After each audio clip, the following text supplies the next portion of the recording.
बिहार से जो किसानों का जत्था यहाँ पर आया हुआ है पिछली 1 सितंबर से 1 सप्ताह तक रहने वाला है, उसमें काफ़ी अच्छी संख्या में महिला किसान भी आई हैं और उस महिला किसान परिवार में से एक हमारे साथ इस वक्त है। उनका नाम कांति कुमारी है, 12+ में पढ़ती हैं वो, नालंदा ज़िले की रहने वाली हैं। आप लोगों की जानकारी के लिए मैं ला दूँ कि नालंदा ज़िला वो ज़िला है जहाँ पर आज से बहुत साल पहले, करीबन 1400-1500 साल पहले, दुनिया का सबसे बड़ा विश्वविद्यालय हुआ करता था, जिसमें 44 देशों के लोग पढ़ने के लिए आया करते थे और दुनिया की कोई ऐसी विधा नहीं थी जो वहाँ पर नहीं पढ़ाई जाती होगी। इसलिए एक ऐसे समृद्ध सांस्कृतिक और आंदोलनों के क्षेत्र से कांति कुमारी जैसी एक स्कूल की छात्रा हमारे बीच में है। हम उनसे जानना चाहेंगे कि वो इस किसान आंदोलन में किन बातों से प्रेरित होकर आई हैं। मैं इस किसान आंदोलन में मैं खुद बहुत प्रेरित हूँ, क्योंकि जो ये किसान की आंदोलन है, ये सिर्फ किसानी की आंदोलन नहीं है। जो हमारे पेट भरती है, जिन्हें भी रोटियां की ज़रूरत पड़ती है, इन सब को इस आंदोलन से एक साथ होना चाहिए और सबका इस आंदोलन से संबंध है। मैं बिहार राज्य से आई हूँ। बिहार में हमारे नीतीश कुमार जी अभी मुख्यमंत्री जी हैं। उन्होंने 2006 में हमारे बिहार में मंडी व्यवस्था को ख़त्म कर दिया और जब हमारे देश में एमएसपी लागू है, एमएसपी होते हुए भी हमारी जो अनाज उपज होती है वो एमएसपी के तौर पे नहीं बिकती है। जो छोटे छोटे बिचौलिए होते हैं, जो बड़े बड़े कॉरपोरेट घराने के होते हैं, वो कम से कम दाम में हमारे जो फसल उपजती है वो लेते हैं और ज़्यादातर इस बिचौलिए के कारण हमारे जो छोटे छोटे मजदूर और किसान होते हैं वो बिल्कुल मारे जाते हैं। हमारे राज्य में बहुत सारी स्थितियां ऐसी है, जैसे कि हमारे नीतीश कुमार जी जो हमारी शिक्षा व्यवस्था है उसमें बहुत निचले स्तर से गिरा दिए हैं। उनका मानना है कि हमारा राज्य जो है वो विकास कर रहा है, लेकिन मैं उन्हें बता देना चाहती हूँ कि आपके राज्य में कोई विकास नहीं है। ज़्यादातर छात्राएं जो इन्होंने लागू किया था कि 75% छात्राओं जब उनका परसेंटेज हो जाएगी तब मैं उन्हें पोशाक के पैसे दूंगी या स्कॉलरशिप दूंगा, लेकिन ऐसा जो उन्होंने किया, वो जो नई नीति बनाई वो अपने लिए बनाए थे। स्टूडेंट जब सरकारी स्कूल में पढ़ाई ही नहीं होगी तो वो कहाँ से उस स्कूल में पढ़ने जाएंगे। तो शिक्षा को इन्होंने बिल्कुल चौपट कर दिया है और हमारे जो राज्य है वहाँ पे न तो कोई कंपनियाँ हैं और न ही लघु उद्योग है, न कुटीर उद्योग है। और उन्होंने लॉकडाउन में ये भी बोला था कि हमारे राज्य में हम जो संसाधन है उन्हें मैं बढ़ाऊंगा और जो घर घर में महिलाएं हैं उन्हें भी मैं काम दूंगा, लेकिन उन्होंने ये भी बिल्कुल भी नहीं किया। वो अपने वादे से मुकर रहे हैं और ये जो कृषि कानून लाई गई है वो विधानसभा में अपने बहस भी नहीं करते कि हाँ हमारे राज्य में ये कृषि कानून लागू नहीं होगा। मैं ये भी बता देना चाहती हूँ कि जब से ये आंदोलन चल रही है, आज 9 महीने से ऊपर हो गई है इस आंदोलन को चलते हुए, मैं उस समय से किसानों के साथ में हूँ और अपने राज्य के साथ में सारे किसान को एक साथ लेकर मैं सड़क पे उतरती हूँ। डीएम के यहाँ या फिर बीडीओ के यहाँ या प्रखंड लेवल पे मैं हर जगह पे धरना देती हूँ।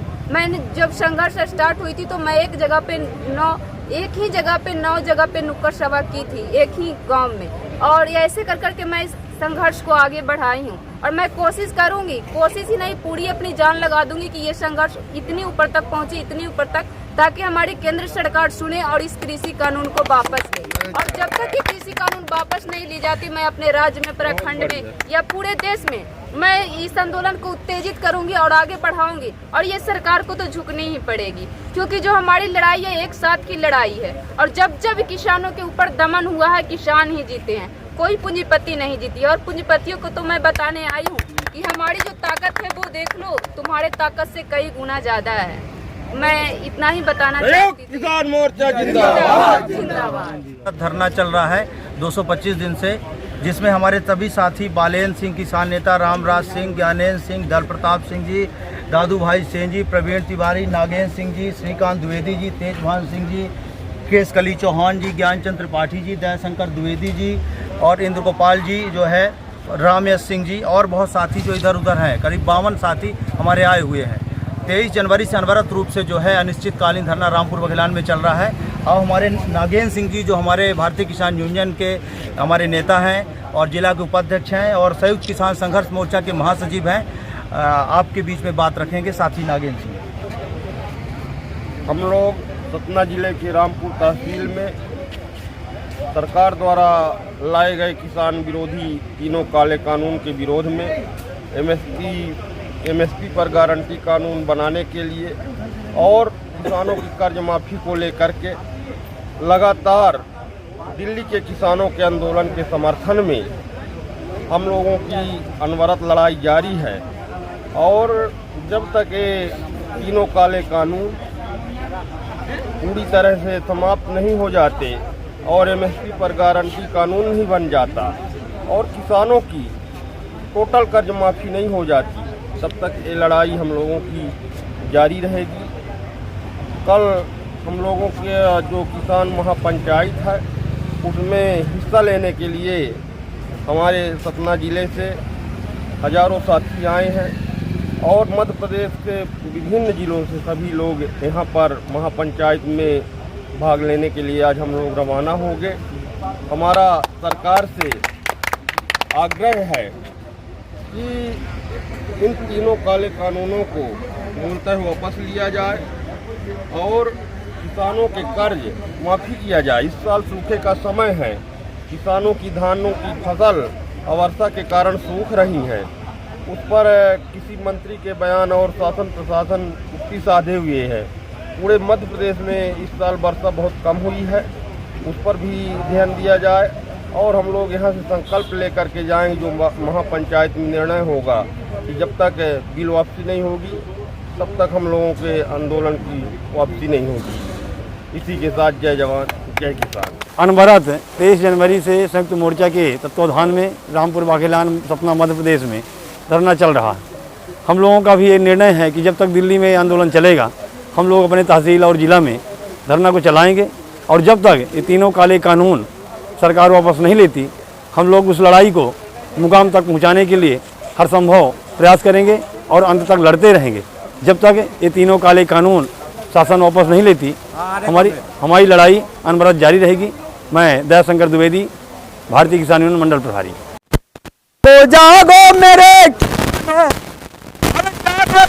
मेरे किसानों तुम्हें जगाने आए हैं और मोदी के तीनों काले कानून बताने आए हैं। हम मोदी के तीनों काले कानून बताने आए हैं। यदि अब भी तुम ना जागे तो बड़ी मुसीबत आएगी। यदि अब भी तुम ना जागे तो बड़ी मुसीबत आएगी। अंबानी अडानी के हाथों तुम्हारी जमीनें छिन जाएंगी। अरे ये व्यापारी तुम्हें हमें कंगाल बनाने आए हैं और मोदी के तीनों आए हैं। तो ये तीनों कानून देश में यदि लागू हो जाएंगे, ये तीनों कानून देश में यदि लागू हो जाएंगे तो अपनी ही जमीन में मुझसे ये मजदूरी करवाएंगे। अपनी ही जमीन में मुझसे ये मजदूरी करवाएंगे। अच्छी तरह से समझ लो भैया, अच्छी तरह से समझ लो भैया, हम समझाने आए हैं और मोदी के तीनों काले कानून बताने आए हैं। मंडी मॉडल एक्ट देश में यदि लागू हो जाएगा, मंडी मॉडल एक्ट देश में यदि लागू हो जाएगा तो सरकारी मंडियों को भैया देश से खत्म कराएगा। सरकारी लाभों को हमसे ये दूर भगाने आए हैं और हम मोदी के तीनों काले कानून बताने आए हैं। अभी कुछ दिन पहले सब गरीबों को ये गैस कनेक्शन देते हैं, गैस सिलेंडर बांटे थे, बोले थे हम सब्सिडी देंगे उसके बारे में कि कुछ दिन पहले ये गरीबों को गैस कनेक्शन देते हैं। अरे कुछ दिन पहले ये गरीबों कनेक्शन देते हैं, फिर उन्हीं गरीबों से देखो ये चौगुन पैसा लेते हैं। फिर उन्हीं गरीबों से भैया ये चौगुन पैसा लेते हैं।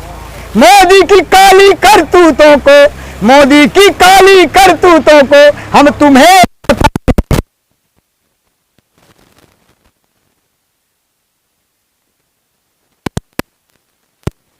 तीनों काले कानून बताने आए हैं।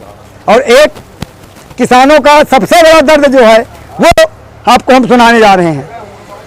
देखिए, आदमी कोई भी कंपनी हो या कोई भी कुटीर उद्योग हो, वो अगर मोमबत्ती बनाता है तो अपने मोमबत्ती की कीमत वो लिखता है।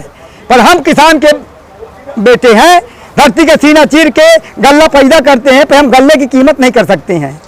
उसके विषय में कि हमारे अनमोल भाव सगला है सरकारी रे हमारे अन्न, अरे हमारे अनमोल भाव सगला सरकारी रे हमारे अन्न। कि दुनिया की फैक्ट्रियां माल जब बनाती, दुनिया की फैक्ट्रियां माल जब बनाती, और माल के कीमत खुद अपने से पे हमारे अन्न, हमारे अनमोल भाव सगला सरकारी रे हमारे अन्न।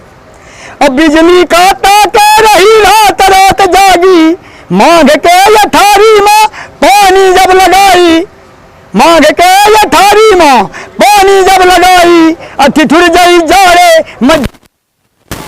हमारे अन्न।